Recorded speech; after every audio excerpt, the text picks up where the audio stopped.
Welcome, my friends, and let me tell you a gripping tale of murder, betrayal, and the search for justice by a woman who served 10 years behind bars. Enjoy the story. Sarah Johnson stared at the dirty warehouse floor, her calloused hands aching from hours of lifting heavy boxes. Strands of greasy brown hair fell across her pale, gaunt face. Just 2 weeks ago, she thought this backbreaking job was her ticket to a new life after 10 years in a Louisiana state penitentiary. But now it had all come crashing down. Again. "Johnson! Andrews! In my office now!" the warehouse manager barked. Sarah glanced at Kelly Andrews, her coworker and former cellmate. They had stuck together on the outside, determined to go straight. But with their criminal records, good jobs were impossible to find. This gig at Valdez Shipping and Receiving was the best they could get. The women trudged to the manager's office, the smell of stale cigarettes and cheap cologne hitting them as they entered. Frank Valdez, a pot-bellied man with beady eyes, glared at them from behind a cluttered metal desk. "You're fired, both of you," he spat. "I don't want no convicts working for me. A concerned employee tipped me off to your sordid pasts." Sarah's green eyes flashed with anger, but she bit her tongue. Getting into it with this creep wouldn't help matters. Kelly, however, was less restrained. "We did our time! You can't fire us for crimes we already paid for," the feisty redhead argued. "I can and I did," Valdez sneered. "Now get your stuff and get out." As they turned to leave, Valdez fixed Sarah with a lecherous gaze. "What were you in for anyway? You got that hardened criminal look about you." Sarah paused and looked back at him coldly. "Murder." The Louisiana humidity was suffocating as Sarah walked through the dingy streets of her old neighborhood in New Orleans. Spanish moss hung from sprawling oak trees, and the air was thick with the smell of fried catfish. This was a world away from the white-collar life she used to know. Sarah's thoughts drifted to her ex-husband Mark, the man she had supposedly murdered in cold blood. They had been college sweethearts, marrying young and living the American dream. Nice house in the suburbs, good jobs, fancy vacations.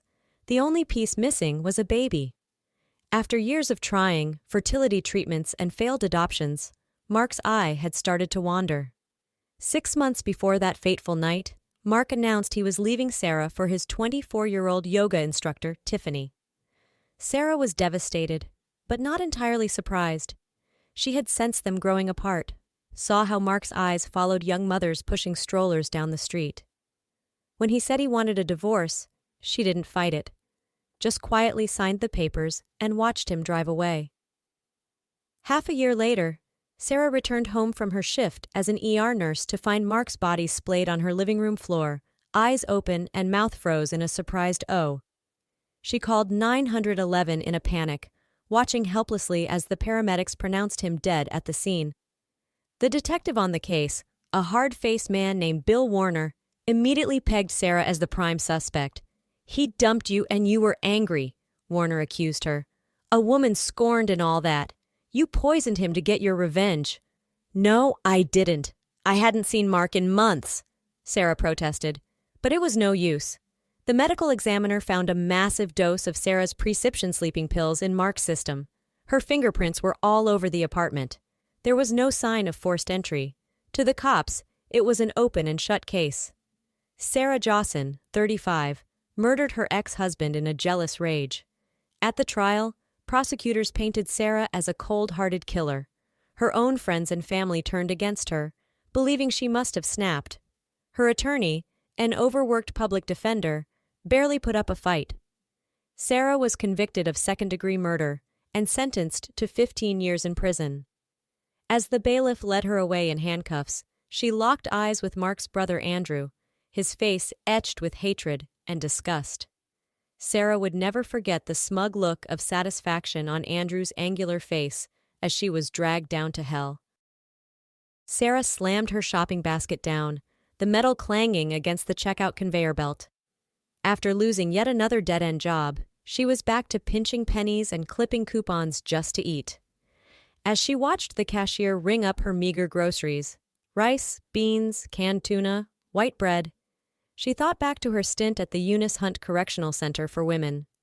Her first day, Sarah was terrified, sure she would be eaten alive by the hardened criminals surrounding her, But her cellmate Kelly took her under her wing, showing her the ropes and keeping the more predatory inmates at bay.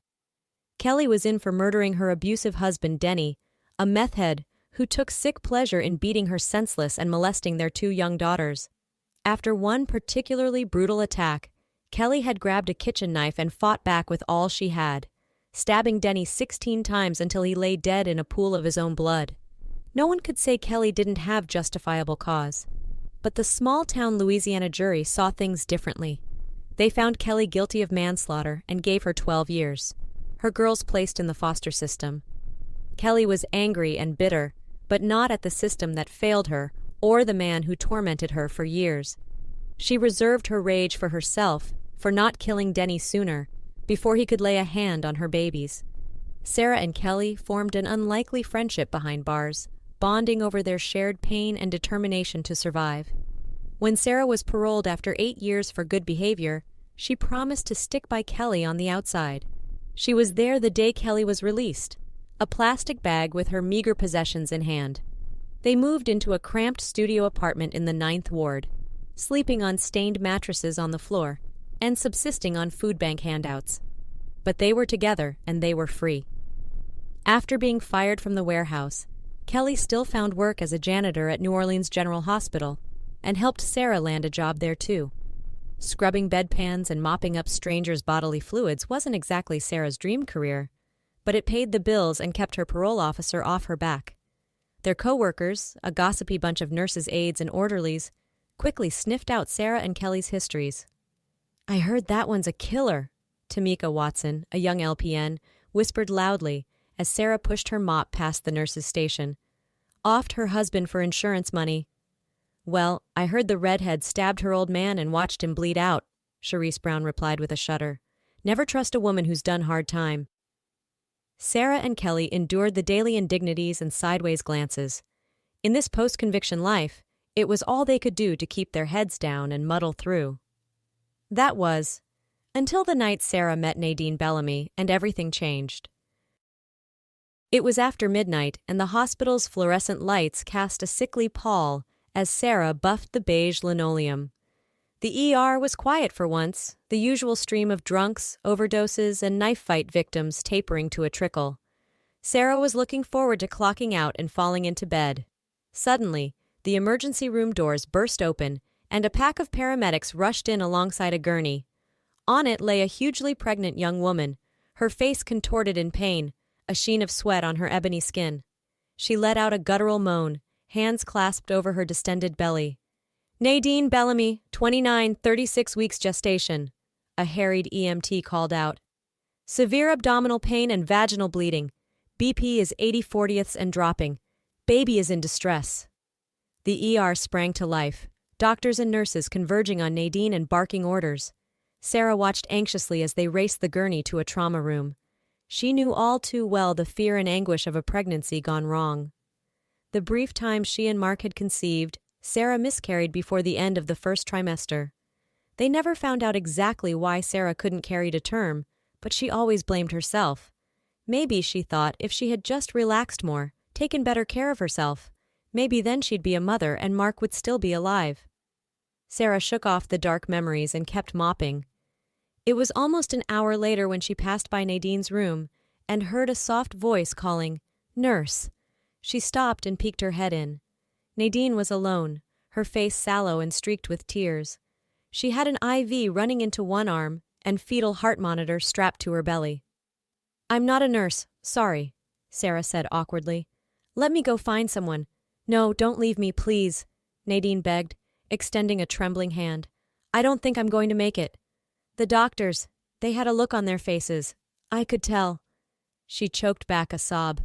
Sarah didn't quite know what to say.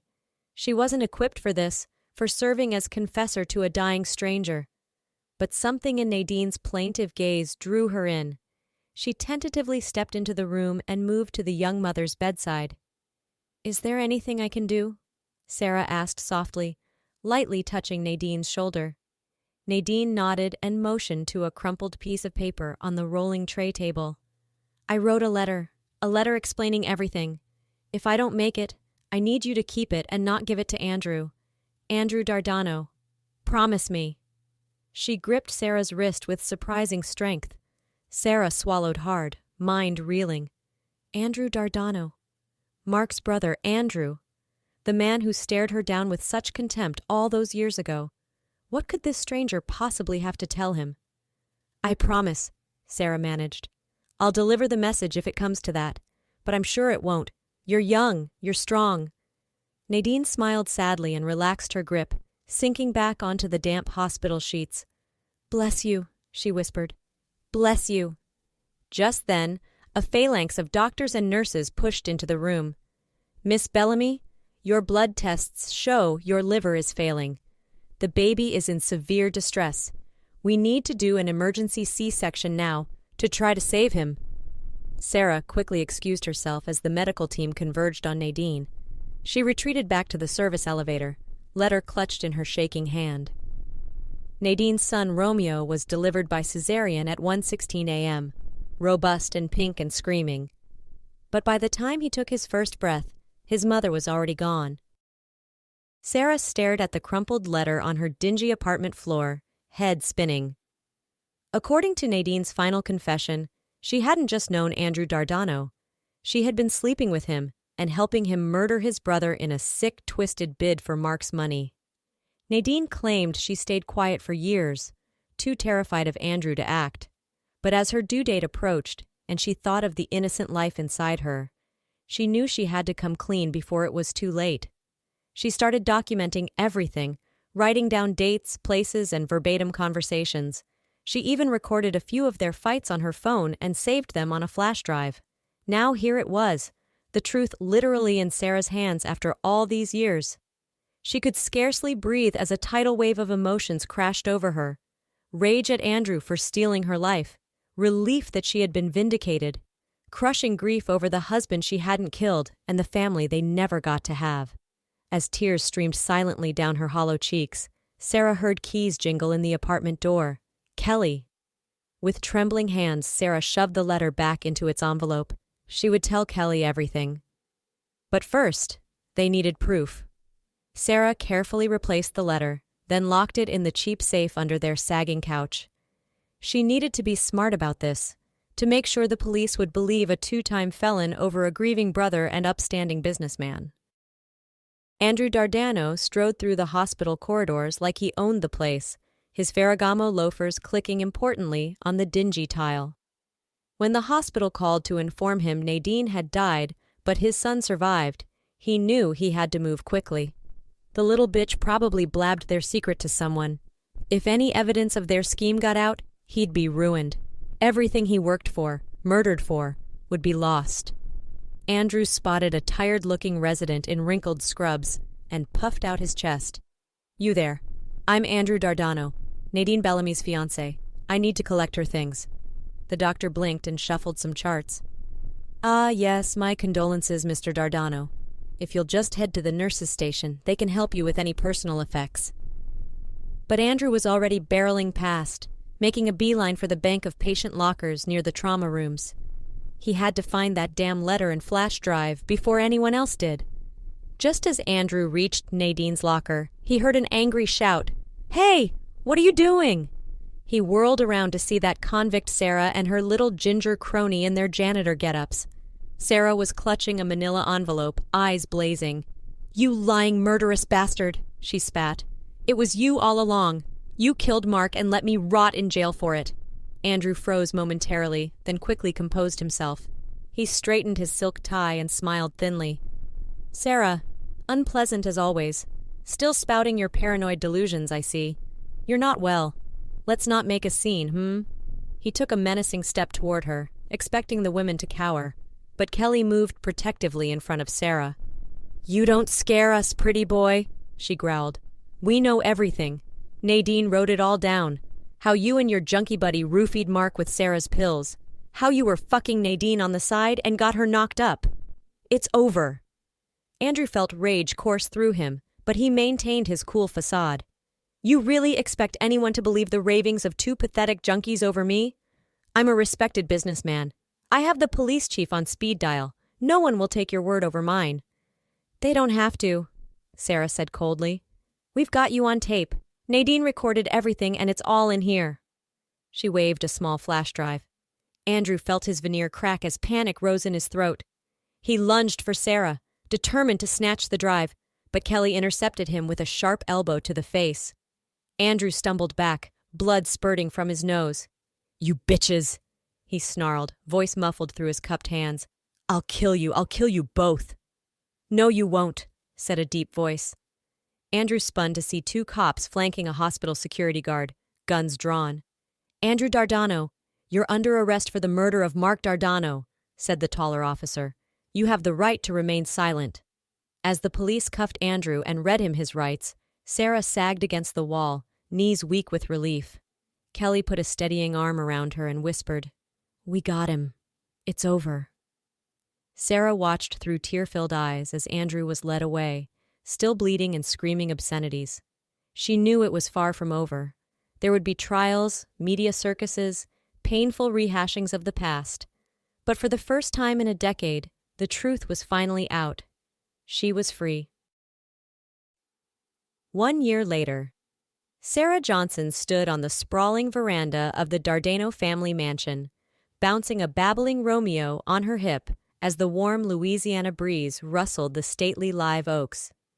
If you had told her a year ago, as she walked out of prison with nothing but the clothes on her back, that she'd be here, the lady of the manor, raising her one-time rival's child, she would have laughed in your face. But fate was funny that way. After Andrew Dardano was convicted of murdering his brother Mark, and Nadine's evidence came to light, Sarah found herself in the unexpected position of being the sole guardian of Mark's estate and his orphaned nephew. She petitioned the court to adopt Romeo, refusing to let an innocent child get lost in the system like her friend Kelly's daughters had. The media had a field day, painting Sarah as a crazed husband killer out to steal her victim's fortune. But when the truth about Andrew's deception was revealed, the story changed to one of a wrongfully imprisoned woman fighting for justice and family. Sarah decided to sell her story rights to a major network, netting a hefty sum and a series of primetime interviews to tell her side. She used the money to buy Kelly a cozy bungalow on the other side of New Orleans, far from the memories of Andrew's abuse and Mark's murder. Kelly fought hard and got her girls back from foster care, determined to rebuild the family she once lost. Sarah knew she could never repay her friend for her steadfast loyalty during their darkest days, but she was grateful beyond measure. As Sarah looked out over the manicured grounds of her new home, Romeo cooing contentedly in her arms, she reflected on the strange twist that had led her here. She thought of her own lost babies, the ones she and Mark had never been able to bring into the world, and felt a pang of wistful longing mixed with gratitude. She finally had the chance to be a mother, to shower a child with all the love and devotion stored up in her wounded heart for so long. Sarah knew the scars of the past decade would never fully fade. There would still be nightmares, still be days when the weight of her losses threatened to crush her. But as she gazed at Romeo's perfect cherub face, so like his uncle's, she made a silent vow to be the parent he deserved. Blood be damned. She would not let the sins of the father poison this innocent soul. "It's just you and me now, little man," Sarah whispered into Romeo's wispy curls. "We've been through the worst of the storm, and I promise from now on, I'll make sure we get nothing but clear skies." Sarah turned and carried her new son into the grand foyer of the house, ready to begin the next chapter of their lives. She had emerged from the darkness, battered but unbroken, and she was determined to walk in the light.